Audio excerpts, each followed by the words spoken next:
Hello friends, कैसे हो आप सभी। उम्मीद करता हूं बहुत अच्छे होंगे और अपनी अपनी स्टडी को बहुत शानदार कर रहे होंगे। तो आ जाइए, हम आपकी सेवा में पहले से ही प्रेजेंट हैं और आप ही का इंतजार कर रहे हैं। तो और आपकी क्लास का टाइम हो चुका है, आप जहां पर भी हैं फटाफट क्लास ज्वाइन कर लीजिए। तो आज की जो क्लास है हमारी, वो हमारी 4.1 का क्वेश्चन नंबर 2 की है। ठीक है, क्योंकि हमने कल वाली क्लास में आपको चैप्टर 4 का इंट्रोडक्शन दिया था और एक्सरसाइज 4.1 के क्वेश्चन नंबर फर्स्ट के पार्ट कराए थे। ठीक है, तो आज इसका, क्योंकि इसमें दो ही क्वेश्चन एक्सरसाइज में, आज क्वेश्चन नंबर 2 है। ठीक है, और इसके 4 पार्ट हैं, लैंग्वेज के हैं, अच्छे क्वेश्चन हैं। चिंता ना करो, चारों ही कराएंगे आप, बिल्कुल टेंशन ना ले। ठीक है, घबराए नहीं। ओके, बस एक रिक्वेस्ट है, अगर आपको आनंद आ रहा हो हमारी क्लास लेने में, ठीक है, तो प्लीज दोस्तों वीडियो को लाइक जरूर करें। ठीक है, और शेयर तो बिल्कुल करें दोस्तों, अधिक से अधिक शेयर करें। ठीक है, यही हमारी जो आपसे रिक्वेस्ट है।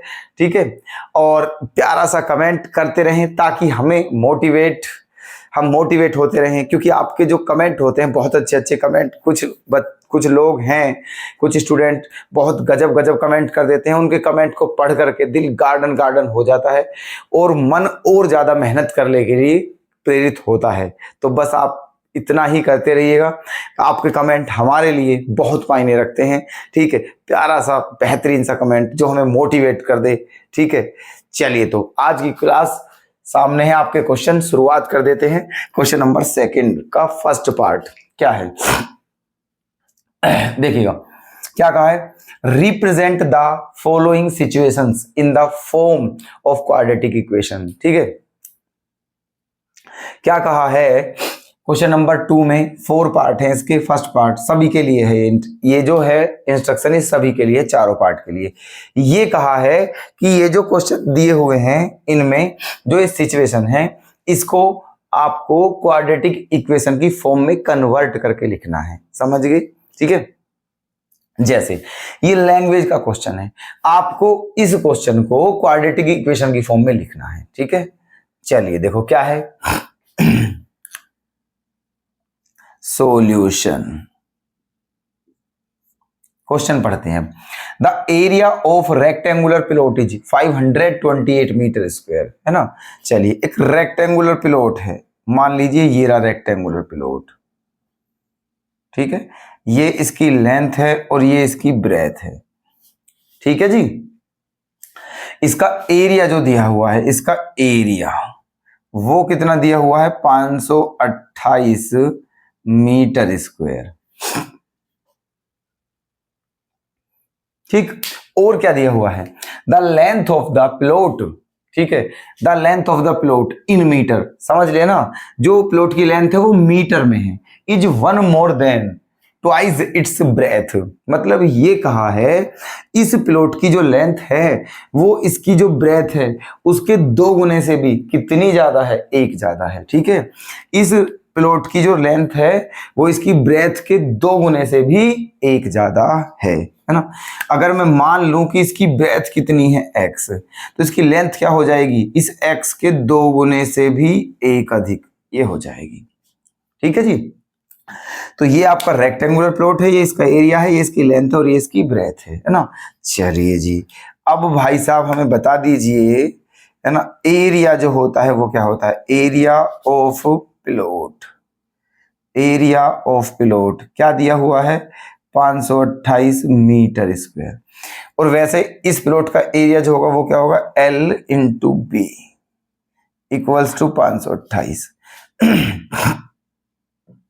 L के प्लेस पर क्या रखें, 2x प्लस 1 इंटू बी के प्लेस पर क्या रखें, x इक्वल टू 528। अब इसके अंदर मल्टीप्लाई करते हैं, 2x स्क्वायर प्लस x, और इस 528 को इधर ले आइए, इक्वल टू में क्या रह गया, 0। ओके, यहां तक किसी को कोई दिक्कत, क्लियर है। अब इसके फैक्टर करने हैं आपको, क्योंकि क्वेश्चन में कहा है we need to find the length and breadth of the plot. ठीक है, देखो ऊपर क्या कहा था कि ये जो सिचुएशन है इसको क्वाड्रेटिक इक्वेशन की फॉर्म में कन्वर्ट करना है, तो ये क्वाड्रेटिक इक्वेशन की फॉर्म आपकी यहां पर आ चुकी है। ठीक है, ये क्या है आपकी क्वाड्रेटिक इक्वेशन, क्वाड्रेटिक इक्वेशन। ठीक है, ये आपकी क्वाड्रेटिक इक्वेशन आ चुकी है। अब आपको क्या करना है, इसने कहा है we need to find the length and breadth of the plot. इसने कहा है ये जो प्लॉट है हमें इसकी लेंथ और ब्रेथ की भी आवश्यकता है, जरूरत है। इसका मतलब इसकी लेंथ और ब्रेथ भी निकालनी है, तो उसके लिए हमें क्या करने पड़ेंगे, इसके फैक्टर करने होंगे। ठीक है, क्या करने होंगे, फैक्टर। चलिए इसके फैक्टर कर लेते हैं। तो फैक्टर कैसे करेंगे, 3 टर्म है इसमें, first second third. First term को सेम लिख लीजिए और लास्ट टर्म को सेम लिख लीजिए, लास्ट टर्म को सेम लिख लीजिए। देख लेना ध्यान से फैक्टर कैसे करते हैं। ठीक है, देखो 3 टर्म है, 1 2 3। फर्स्ट टर्म को सेम लिखते हैं, जब फैक्टर करते हैं तो फर्स्ट टर्म को सेम लिखते हैं और लास्ट वाली टर्म को सेम लिखते हैं। ठीक है, फिर इन दोनों की मल्टीप्लाई करते हैं। जब -528 की 2 में मल्टीप्लाई करेंगे तो क्या आ जाएगा, माइनस के 1056 आ जाएगा, क्योंकि 500 दूनी 1000 और 28 दूनी 56, माइनस के 1056 आ जाएगा, 1056। ठीक है, ये आ गया है। अब हमें बीच में हमने देखो 3 टर्म्स थी, 1 2 3, फर्स्ट टर्म को सेम लिखा, लास्ट टर्म को सेम लिखा, दोनों की मल्टीप्लाई करके यहाँ लिख दी। अब बीच में यहाँ कितनी टर्म थी, 1 टर्म थी। हमें यहाँ पर बीच में ऐसी 2 टर्म लिखनी है जिनकी अगर मल्टीप्लाई करें तो उतना ही आए जितनी इनकी मल्टीप्लाई कर कर आ रहा था, -1056 एक्स स्क्वायर। ठीक है, और प्लस या माइनस करें तो 1x आए, कितना है, 1x। ठीक है, तो देखिए ऐसी कंडीशन में क्या करोगे आप, इसके करोगे फैक्टर, 1056 के करोगे फैक्टर, 2 से कर लीजिए, 2 से 2 5 जा, 2 2 जा और 2 8 जा, फिर 2, फिर 2, फिर 2, फिर 2, फिर 3 और फिर 11। ठीक है, इसके फैक्टर आ गए हैं। अब ये देखिए, है ना, ये जो फैक्टर है यहां से 2 टर्म बनानी है, 2 टर्म लेनी है कोई सी भी। ठीक है, जिनकी मल्टीप्लाई करने पर माइनस का 1056 एक्स स्क्वायर आए और प्लस या माइनस करने पर प्लस का 1x आए, है ना। तो देखते हैं, देखो 2 दूनी 4, 4 दूनी 8, 8 दूनी 16, 16 दूनी 32, एक तो हो गया है 32, एक 11 तिया 33, एक हो गया है 33।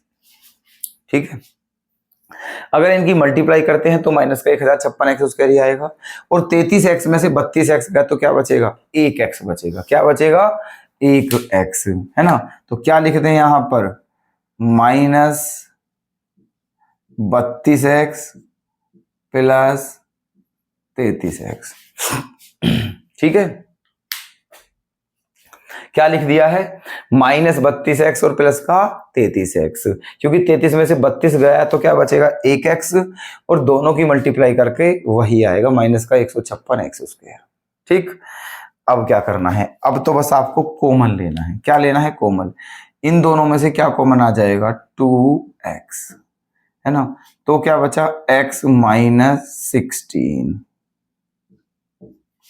ठीक है, इन दोनों में से ये जो हैं, यहां से हमने 2x कॉमन ले लिया तो क्या बचा, x माइनस के 16 प्लस इन दोनों में से क्या कॉमन ले लिया, 33, तो क्या बचा, x माइनस 16 इक्वल टू 0। अब क्या आ गए हैं factor, x minus 16 into 2x plus 33 equals to 0, ये आ गए हैं। ठीक है, अच्छा अब ध्यान से देखिएगा, अगर हम यहां इसको 0 के बराबर रखते हैं, यहां से x की वैल्यू क्या आएगी, नेगेटिव। 0 के बराबर रखते हैं, यहां से x की वैल्यू क्या आएगी, नेगेटिव। ठीक है, अब ध्यान से देखिएगा, अगर हम यहां इसको 0 के बराबर रखते हैं, यहां से x की वैल्यू क्या आएगी, नेगेटिव। 0 के बराबर रखते हैं, यहां से x की वैल्यू क्या आएगी, नेगेटिव। ठीक है, ठीक है। अगर हम इसको 0 के बराबर ले तो यहां से x की वैल्यू नेगेटिव आएगी। आप खुद ही बता दीजिए, आज तक कभी इतिहास में ऐसा हुआ है कि लेंथ, ब्रेथ या हाइट, ठीक है, कभी भी नेगेटिव आई हो? नहीं हुआ है और ना ही कभी होगा। ठीक है, तो इसलिए ये जो है हमारा, ये हमारा अमान्य है। ठीक है, मतलब ये मान्य नहीं है क्योंकि ये पॉसिबल नहीं है। ठीक है, ऐसा हो ही नहीं सकता है नेगेटिव, है ना। और जब आप यहां इसको 0 के बराबर लेके चलते हो तो यहां से आपकी x की वैल्यू क्या आ जाती है? 16। क्या आ जाती है यहां से x की वैल्यू? 16। ओके, अब क्या बताना है आपको? लेंथ और ब्रेथ। ठीक है, तो लेंथ और ब्रेथ बता दीजिए फटाफट, है ना। लेंथ क्या हो जाएगी आपकी? लेंथ है 2x प्लस 1। लेंथ क्या है आपकी? 2x plus 1। तो 2 इंटू एक्स के प्लेस पर 16 प्लस 1, तो 16 2 जा 32 और 1 33 मीटर। ये हो गई है आपकी लेंथ। और ब्रेथ क्या मानी थी हमने? x, और x की वैल्यू कितनी है? 16 मीटर। कोई दिक्कत? हाँ जी बताइए, क्लियर है? ठीक है, तो ये है इस क्वेश्चन का सॉल्यूशन। उम्मीद करता हूं आपके बिल्कुल क्लियर होगा। अब इसका सेकंड पार्ट देखते हैं। The product of two consecutive positive integer is 306। We need to find the integers. मतलब आपसे क्या बोला है ना। सुनिएगा सॉल्यूशन। क्वेश्चन में कहा है दो कॉन्जिक्यूटिव पॉजिटिव इंटीजर हैं।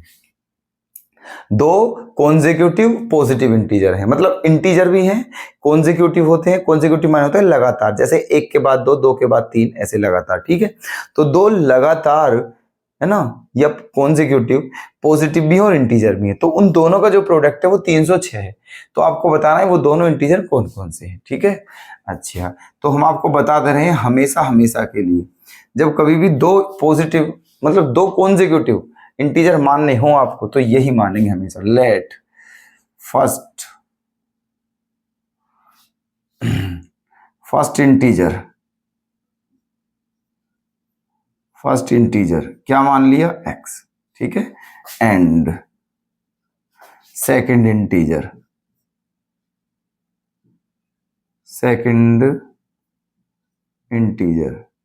क्या मान लिया? x plus 1। ठीक है, क्योंकि कॉन्जिक्यूटिव है, पहला x है तो दूसरा x प्लस 1 होगा। अब गिवन क्या है आपको? गिवन क्या है? इन दोनों का जो प्रोडक्ट है वो 306 है ना। इन दोनों का प्रोडक्ट मतलब x into x plus 1 equals to 306, है ना। अब इसके अंदर मल्टीप्लाई कर दीजिए, एक्स स्क्वायर प्लस एक्स, और 306 को इधर ले आइए, बराबर में क्या रह गया? 0, है ना। इसकी मल्टीप्लाई करी एक्स स्क्वायर, इसकी मल्टीप्लाई करी एक्स बन जाए एक्स, और 306 को जब इधर लाएंगे तो माइनस का बराबर 0। अब क्या करने हैं? इसके फैक्टर करने हैं। क्या करने हैं? इसके फैक्टर। अब पहुंच जाइए, जैसा इससे पहले वाला क्वेश्चन में फैक्टर किए थे ऐसे ही करना है। कितनी टर्म्स है? 3 टर्म्स है, 1 2 3। फर्स्ट टर्म को सेम लिखेंगे, है ना, फर्स्ट टर्म को सेम, और लास्ट टर्म को सेम लिखेंगे, लास्ट वाली जो टर्म है इक्वल्स टू 0। ठीक है, फर्स्ट टर्म सेम और लास्ट वाली टर्म सेम, दोनों की मल्टीप्लाई करेंगे तो क्या आएगा? माइनस के 306 एक्स स्क्वायर। तो दो ऐसी टर्म लिखनी है, मल्टीप्लाई करने पर 306 और प्लस या माइनस करने पर 1x। ठीक है, तो क्या करेंगे? इसके फैक्टर कर लीजिए, इधर की तरफ कर लेते हैं इसके फैक्टर। 2 1 जा, 2 5 जा, 2 3 जा, 3 जा 3 5 1, फिर 3 17, फिर 17 1।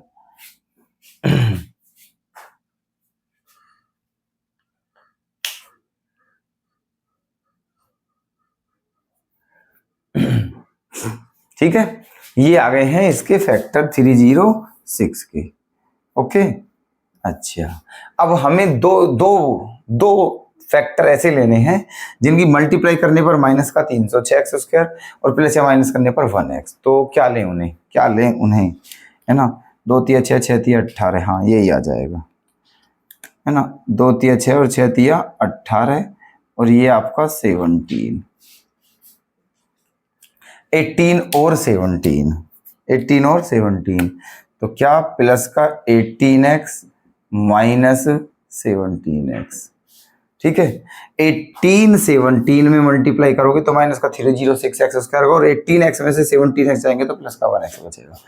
अब इन दोनों में से क्या कॉमन ले लूं मैं, x, तो बचा क्या, x प्लस 18 माइनस, इन दोनों में से क्या कॉमन ले लें, 17, तो क्या बचा, x प्लस 18 इक्वल्स टू 0, है ना। क्या कॉमन आ जाएगा, x प्लस 18, दूसरा x minus 17 equals to 0। Okay. अब क्वेश्चन में क्या कहा था भाई साहब, दो इंटीजर बताने हैं और वो दोनों कैसे थे, पॉजिटिव इंटीजर थे, पॉजिटिव। अब आप खुद ध्यान से बताइए, जब आप इसको 0 के बराबर लोगे तो ये क्या आएगा, नेगेटिव, -18 आएगा। और नेगेटिव हम ले नहीं सकते क्योंकि क्वेश्चन में बाकायदा बोला है, ठीक है।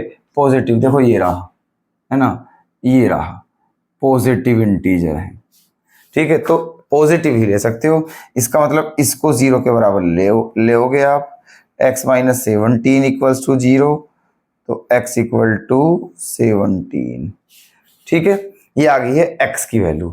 अब आप इंटीजर बता दीजिए फटाफट जल्दी से, क्या आ गए हैं इंटीजर, बताइए। इंटीजर क्या आ जाएगा, फर्स्ट इंटीजर क्या माना था, x, और x की वैल्यू क्या आ चुकी है, 17। सेकंड इंटीजर x प्लस 1, मतलब 17 प्लस 1 18, 17 प्लस 1 18, इसका मतलब यही हैं ये दोनों इंटीजर जो इन्होंने पूछे थे, ठीक है। Third part, Rohan's mother is 26 year older than him, मतलब रोहन की जो माँ की आयु है वो उससे 26 वर्ष अधिक है। The product of their age is 3 years from now will be 360, है ना। उन दोनों की जो एज है आज से 3 साल बाद, ठीक है, अब से 3 वर्ष बाद जो दोनों की एज है उसका जो प्रोडक्ट है वो कितना है, 360। तो आपको क्या बताना है, we would like to find Rohan की प्रेजेंटेज बतानी है, ठीक है। चलिए सॉल्यूशन मान लेते हैं, लेट प्रेजेंट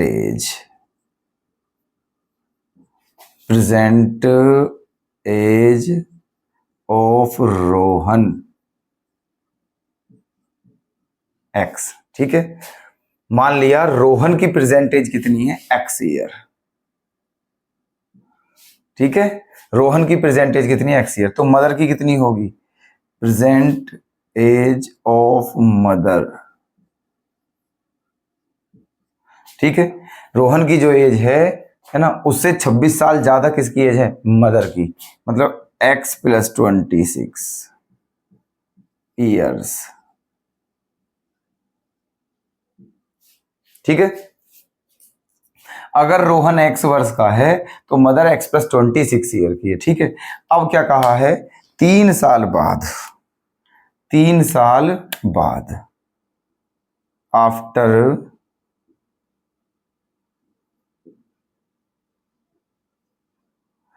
आफ्टर 3 ईयर्स,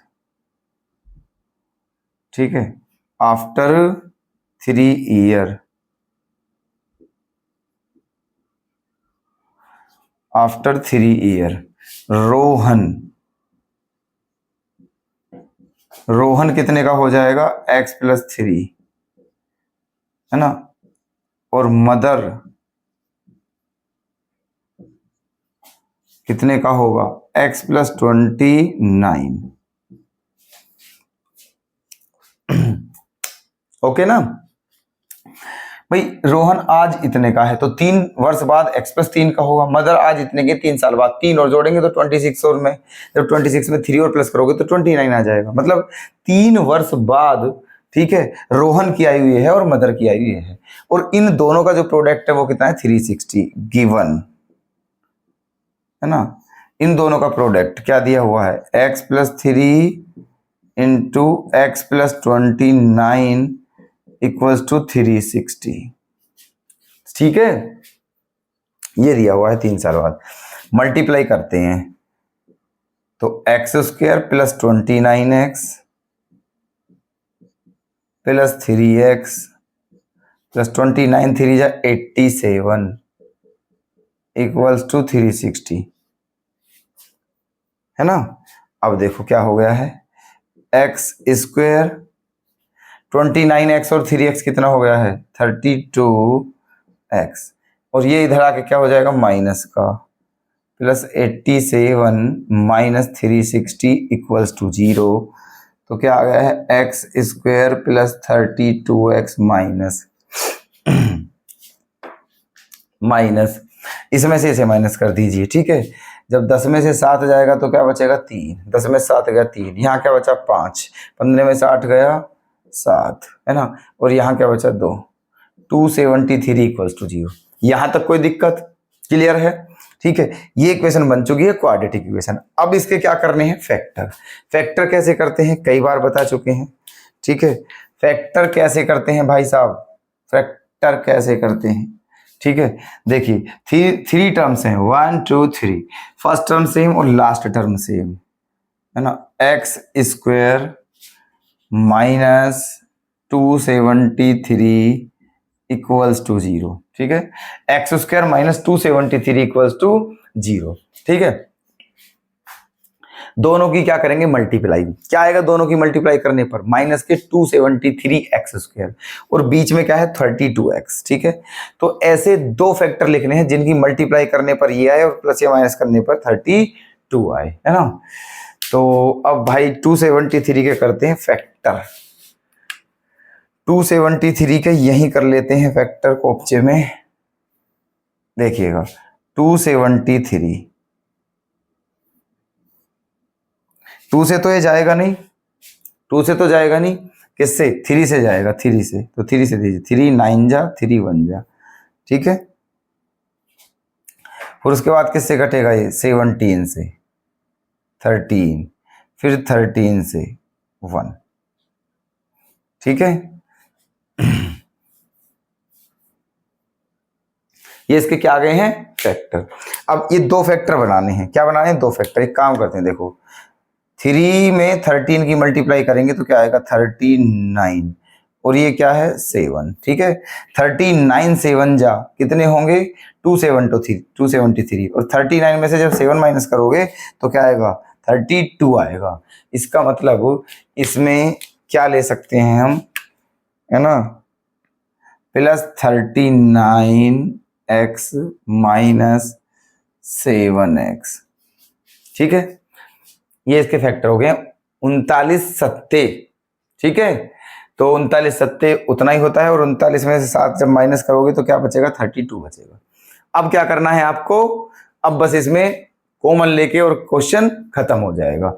इन दोनों में से क्या कॉमन दिख रहा है, x, तो क्या बचा x + 39 माइनस, इन दोनों में से क्या कॉमन दिख रहा है 7, तो क्या बचा x + 39 इक्वल्स टू 0।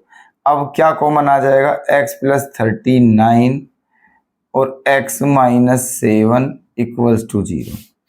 ठीक है, x - 7 इक्वल्स टू 0। ठीक है, अब क्या करना है, देखो, है ना, अगर इसको लेते हो आप, अगर इसको लेते हो तो ये क्या आएगा, नेगेटिव। ये क्या आएगा, नेगेटिव। आप ही बताइए, क्या नेगेटिव भी एज हो सकती है, दोनों में से किसी की नहीं हो सकती, तो इसलिए इसको ले लीजिए, इसको, है ना। x - 7 इक्वल्स टू 0 लोगे तो x की वैल्यू क्या आ जाएगी, 7 आ जाएगी x की वैल्यू। ठीक है, तो अब बताइए रोहंस की परसेंटेज बतानी है, रोहंस की परसेंटेज, रोहंस प्रेजेंट एज, रोहन की प्रेजेंटेज क्या है x, और x की वैल्यू क्या है 7। ठीक है, बात समझ में आई। ठीक है, तो रोहन की प्रेजेंटेज पूछी थी हमसे, रोहन की प्रेजेंटेज आ गई है आपकी 7, मतलब रोहन 7 साल का है फिलहाल में। क्लियर है। थर्ड लास्ट पार्ट देख लीजिए क्वेश्चन नंबर सेकंड का फोर्थ पार्ट। ठीक है, बस 4 ही पार्ट थे इसके। ये पार्ट इस क्वेश्चन का लास्ट पार्ट है। ठीक है, ये पूरी एक्सरसाइज हो चुकी है कंप्लीट। ध्यान से देखिएगा, ये पार्ट मस्त है बिल्कुल। ठीक है, ये बहुत अच्छा कंसेप्ट है। इस टाइप का क्वेश्चन आने के बहुत ज्यादा चांस है एग्जाम में। ठीक है, देखिए क्या है।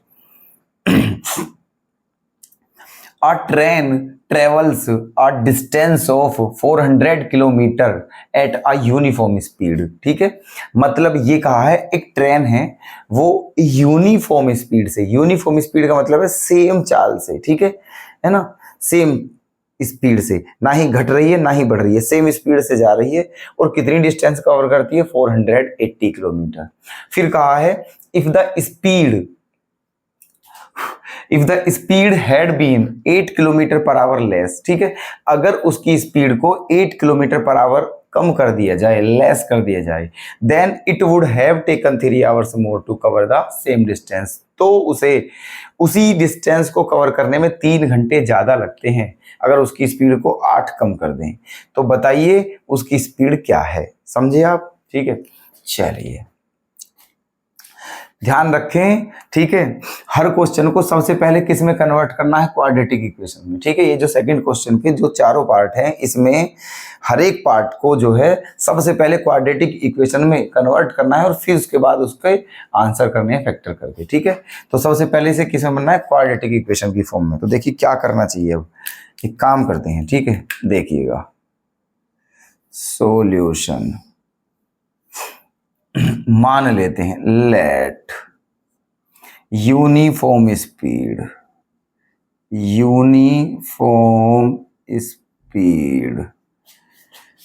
ऑफ ट्रेन, क्या मान लिया? x kilometre per our.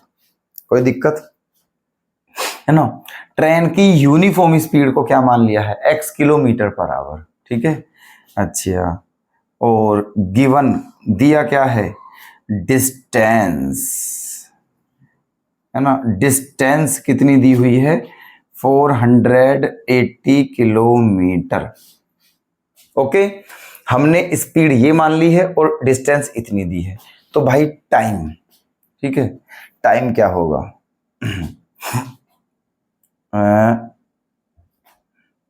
Old time, time जब ये डिस्टेंस है ना, और ये स्पीड है, मतलब अगर कोई ट्रेन इस डिस्टेंस को इस स्पीड से कवर करती है तो उसे कितना टाइम लगेगा? टाइम का फॉर्मूला क्या होता है? Distance upon speed, hours. ठीक है, टाइम का फॉर्मूला क्या होता है? Distance upon speed. अगर कोई ट्रेन इस डिस्टेंस को इस स्पीड से कवर करती है तो उसे इतना टाइम लगेगा। ठीक है, बट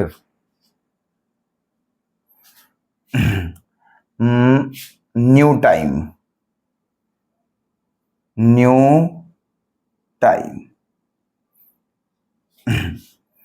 आफ्टर reduces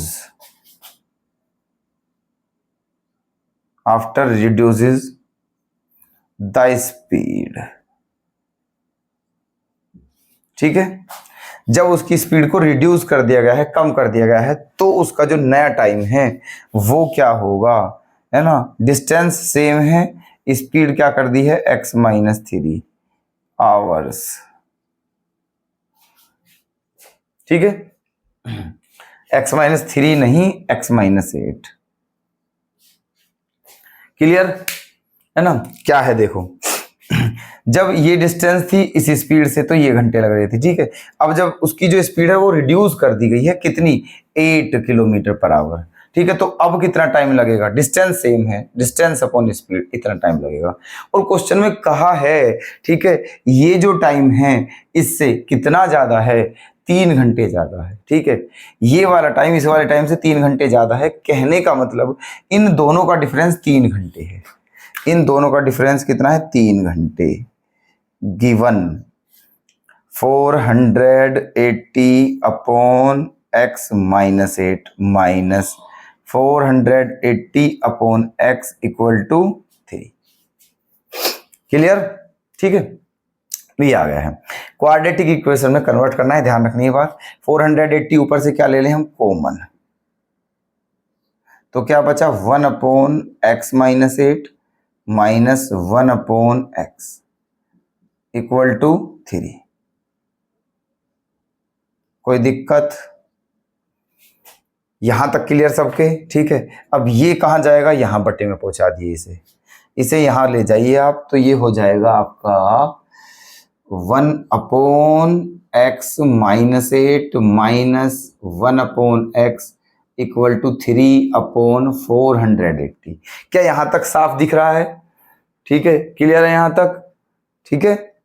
अच्छा, अब देखिए, अब इसको हम कर देते हैं कट। 3 1 जा, है ना, 3 से कितनी बार जाएगा, 3 1 जा 3, 3 6 जा 18 और 0 की 0, ये आ जाएगा। ओके, अच्छा जी, अब क्या करना है यहां पर देख लीजिए आप। अब जो भी करना है यहां से, अब हमारी जो है ये इक्वेशन बन चुकी है भाई साहब, 1/x-8 minus 1/x equal to 1/160। ये इक्वेशन है हमारी फाइनल। अब यहां इसको सोल्व करते हैं। आप लोगे यहां एलसीएम, तो ठीक है, तो इसकी मल्टीप्लाई यहां होगी, माइनस इसकी मल्टीप्लाई यहां होगी, है ना, और इन दोनों की मल्टीप्लाई नीचे होगी। जब x की x में करोगे तो क्या हो जाएगा, x² माइनस x की 8 में करोगे तो क्या हो जाएगा, -8x इक्वल्स टू क्या है, 1/60, 1/60, है ना। इस ब्रैकेट को खोल दीजिए, x minus x plus 8 upon x² minus 8x equal to 1/160। x से x क्या हो गया है, कैंसिल, और इनकी कर देते हैं मल्टीप्लाई, तो क्या हो जाएगा, x² minus 8x, x² minus 8x, इसकी यहां कर दीजिए 1280, 1280। अब इसको आप इधर ले आइए, इधर ले आइए, x² minus 8x minus 1280 equals to 0। ये आपकी क्या हो चुकी है, क्वाड्रेटिक इक्वेशन। क्वेश्चन में कहा है हर एक क्वेश्चन को पहले क्वाड्रेटिक इक्वेशन में लाना है, उसके बाद करना है। तो ये क्वाड्रेटिक इक्वेशन आ चुकी है। अब इसके फैक्टर करके सोल्व करना है और x की वैल्यू बतानी है। अब इसके क्या करने हैं हमें, फैक्टर 1280 के, 1280 के करने हैं फैक्टर, 1280 के करने हैं फैक्टर। इधर कर लीजिए, यहां पर, है ना, 1280 के फैक्टर, 1280 के, ठीक है, यहां कोने में कर लेते हैं, 1280 के फैक्टर करते हैं। देखिएगा, जब फैक्टर करते हैं तो कैसे करते हैं, फर्स्ट टर्म को सेम लिखते हैं, लास्ट टर्म को सेम लिखते हैं, ठीक है, ऐसे ही करते हैं ना फैक्टर, फर्स्ट टर्म को सेम लिखते हैं, लास्ट टर्म को सेम लिखते हैं। दोनों की मल्टीप्लाई करोगे तो क्या आएगा, माइनस के 1280x² और बीच में क्या है, -8x। तो आपको, है ना, 1280 के दो फैक्टर करने हैं जिनकी मल्टीप्लाई करने पर -1280x² ही आए, लेकिन प्लस या माइनस करने पर -8x। ठीक है, अभी देख लेते हैं, 2 से करते हैं इसके फैक्टर। 2 6 जा 2 4 जा 0, फिर 2 3 जा, है ना, फिर 2 160, फिर 2 80, फिर 2 40, फिर 2 20, फिर 2 10, फिर 2 5 जा और फिर 5 1 जा, है ना। ये क्या हो गए हैं, इसके फैक्टर हो गए हैं। अब दो टर्म बनानी है, यहां पर क्या बनानी है, दो टर्म, है ना। क्या करना चाहिए, 2 दूनी 4, दूनी 8, दूनी 16, दूनी 32, ये आ गया है आपका 32, है ना। 2 दूनी 4, दूनी 8, पंजे 40, ये आ गया है आपका 40। दो फैक्टर ले बनाने हैं हमें, एक 40 हो गया है और एक 32 हो गया है। 40 की 32 में मल्टीप्लाई करेंगे, माइनस का 1280x² ही आएगा, और जब 40 में से 32 घटाओगे तो क्या आएगा, 8। इसका मतलब फैक्टर क्या क्या है इसके, 40 और 32। तो माइनस का 40x और प्लस का 32x, 32x, x, है ना, ये हो गया है भाई।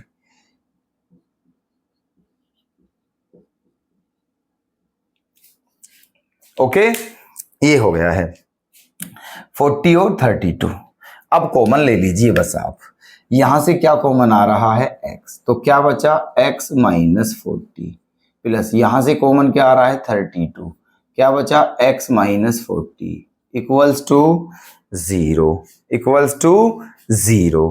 अब क्या आ गया है फैक्टर x माइनस 40, है ना, फैक्टर क्या आ गया है x माइनस 40 और दूसरा क्या आ गया है x प्लस 32। ओके, ये आ गए हैं आपके फैक्टर x माइनस 40, है ना, और x प्लस 32। आपको क्या बतानी है, x की वैल्यू बतानी है ना। अब देखिएगा, अगर आप x माइनस x प्लस 32 को लेते हो तो यहां से x की वैल्यू क्या आ जाएगी नेगेटिव, ठीक है। क्या स्पीड कभी नेगेटिव हो सकती है, नहीं हो सकती है, ठीक है। तो इसीलिए ये हमें नहीं लेना है, ठीक है, ये हमें यही लेना है। और जब हम इसको 0 के बराबर लेंगे तो यहां से x की वैल्यू क्या आ जाएगी 40 किलोमीटर पर आवर, ठीक है, 40 किलोमीटर पर आवर। क्या दिख रहा है ये वाला बिल्कुल साफ, ठीक है। तो x की वैल्यू क्या आ चुकी है आपकी 40 किलोमीटर पर आवर, ये आपका, ठीक है, ये आपका मान्य नहीं होगा क्योंकि ये नेगेटिव आएगा, ठीक है। ये होगा x माइनस 40 को जब 0 के बराबर रखोगे तो x बराबर आ जाएगा 40, ठीक है। यही क्या है ट्रेन की स्पीड, ठीक है। यही पूछा था क्वेश्चन में कि ट्रेन की स्पीड क्या होगी। दो चीजें पूछी थी, पहले तो ये कहा था कि सबसे पहले क्वाड्रेटिक इक्वेशन की फॉर्म में कन्वर्ट कीजिए, जो कि हमने कर दिया है यहाँ पे आके, ठीक है।